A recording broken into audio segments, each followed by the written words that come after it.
This story is not about the law of attraction in its simplified form. It is about awareness, attention, and how reality sometimes responds in ways that make us pause and reflect.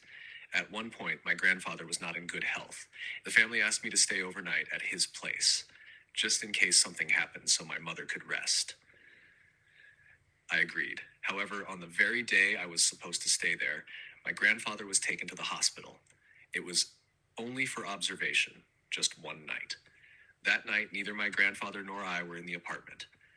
A few days earlier, I had been sitting with him at his home. He was reading the newspaper, and the front pages were filled with reports about shootings and violence.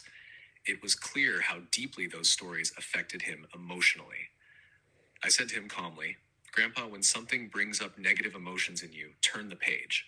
You don't have to carry shootings and fear inside you." Older people often experience these things more deeply, especially when they spend a lot of time watching the news or television. He listened and turned the page.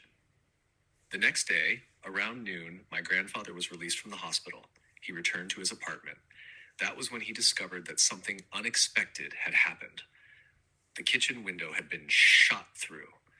2 bullets had passed through the glass and struck a plate inside the apartment. My grandfather immediately called the family, asking if anyone knew anything about it. Naturally, the question came up whether I had been there that night, because if someone had been standing in the kitchen at that moment, they could have been seriously injured or killed.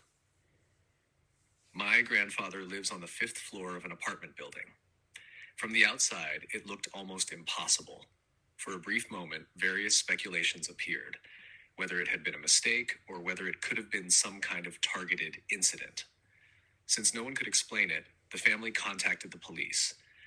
The explanation came quickly, over the phone. That night, police officers had been chasing a suspect and, following procedure, fired warning shots into the air. By an unfortunate coincidence, those bullets hit my grandfather's window. The police apologized. No one was hurt. And yet, something stayed with me. Not fear, but awareness.